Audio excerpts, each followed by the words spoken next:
Hey guys, my name is Philip Lopez, and welcome to another episode of YouTubing for Idiots. Now, I don't feel so well, so forgive me if I sound a little messed up, but I'm just going shopping with my girlfriend. We were just at Macy's getting an ugly sweater, so this is her, by the way. Hi, Delicia. Hi. Anyhow, but I wanted to give you all a little sneak peek into my the fourth interview from the YouTube Traffic Blueprint. It's a digital product I have coming out. It's all about creating an audience with YouTube, getting traffic from it. So, yeah, just check it out, guys. I hope you all enjoy it. And if you do, make sure to like, subscribe, and share. Thanks, guys. I'm a big believer in responding to your comments. The comments have become overwhelming, like hundreds of comments a day, which is amazing, but also insane.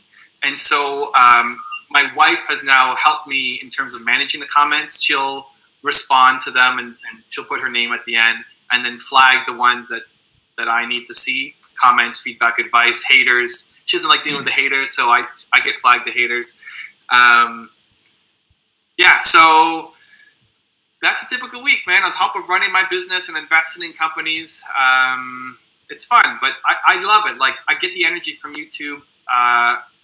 You're seeing your comments every day. That's what drives me, knowing that the stuff that I'm making is having an impact. It's helping people in their lives and their businesses. Just makes me feel good. Makes me want to share with my team. Makes me want to keep going. No, with the negative, one thing I did want to touch on was the negative comments. You said that your wife deletes them. Is that correct? You cut out. I missed that part. Oh, sorry. With the negative comments, I kind of want to touch on that because I've gotten mixed reviews as to what YouTubers do with them. Some people say that they block them or whatever, or some actually just leave them there or don't respond to them. And you said your wife is the one that deals with those? Yeah, a couple things. One, I find that if you are very active in your own community and you're responding to all the comments that are coming in, the positive ones, and hopefully you have mostly positive comments. I mean, I have a message of believe. It's inspiring. It's uplifting. Sharing positive stories. It's hard to hate on that, right? Yeah. I'm not. It's not a political channel. It's not a religious channel. It's hard to hate on the message, but you'll still get people who will hate. But because I'm so active in my community and responding to all the comments, a lot of times when somebody does leave a negative one, my community jumps in before I even know it's there. And so I love my audience for that. Like, they're always defending me, standing up for me, and you know, they want to ensure that it's a really positive place. For the most part, I think my channel is a massively positive place. I'm really honored. I look at a lot of other YouTube channels, and there's so many negative people and haters where it's a really positive place. Like, I don't get that many haters, which is amazing. So yeah, so one is just deal with your audience, be engaged, and they will stand up and defend you. Depending on what the message is, I very rarely delete a message, and I'll very rarely block somebody. The only reason I would ever do it is if they said something that hurt somebody that wasn't me. So as an example, I made a thank you video for my programmer who was Iranian, and I said, thank you so much, Adil, for being part of my team. Really appreciate you. I wanted to make this video to recognize you, and I sent it to him, and I made it a live video. And for the most part, all the comments were great, but one guy said, you shouldn't hire terrorists or something, right? And like,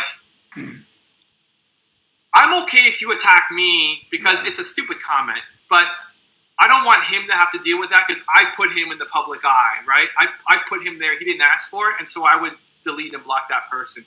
But anything you say against me, people have said, like, go kill yourself, Baldy, and a bunch of like negative stuff. Again, it's a tiny minority of the comments. I tend to look at, when I get a negative comment, is there a teachable lesson here for somebody else? I don't think that my aim isn't to turn the hater around. My aim is to make them now all of a sudden be a lover of my content, because I don't think that's going to happen. It's more how I deal with this. Can that be a teachable lesson for my audience? And sometimes it is, and sometimes it isn't. So if I don't think it is, I'll likely just ignore it.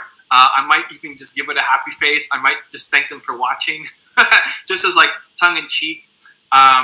Sometimes I'll write something like, I hope you can contribute more today to the world than leaving negative comments on people's channels, right? Like not getting into the substance of what they wrote because it's usually there is no substance. Yeah. So that's where it's kind of it's a personal decision each time. So my wife, who looks at a lot of the comments, she doesn't know what to do with it, and so leaves it for me to handle. And I'm okay with it. Like I don't mind. I don't mind the haters. No, that's a great outlook on it, man. I'll be honest. Sometimes it's really hard for me not to respond to that, or even when I got my first dislike, I was like, "What? I didn't even do anything wrong." But you're just gonna get people like that, you know. So I want any of my viewers to just be prepared for any kind of negative stuff because it's gonna happen probably. I think the key is to do you. I'm not a confrontational guy. I don't get off. Like I don't get excited by fighting with people. And if that's you, then maybe that's your thing. Maybe you love fighting with the haters. Like bring it, guys, and that's your stick, and you get a lot of attention because of it. And you like seeing controversial things. For me, I don't say things that are like massively controversial, but I am me. And so as an example, I made a video about Warren Buffett. And a guy left a comment and he said, "Why are all Americans yelling in their videos?" And I didn't know if he was talking about me because I'm not American, but Warren Buffett is. And I said, "Well, who are you talking about?" He's like, "The guy, you're talking." Like, "Well, I'm not American." And so he says, "Well, why are you yelling?" I said, "Well, I don't know. I'm just being me. I'm not trying to yell. I'm being who I am." And he wrote back and he said, "Oh, cool. Go you." I wish I had more confidence on camera like you do. And so it's just.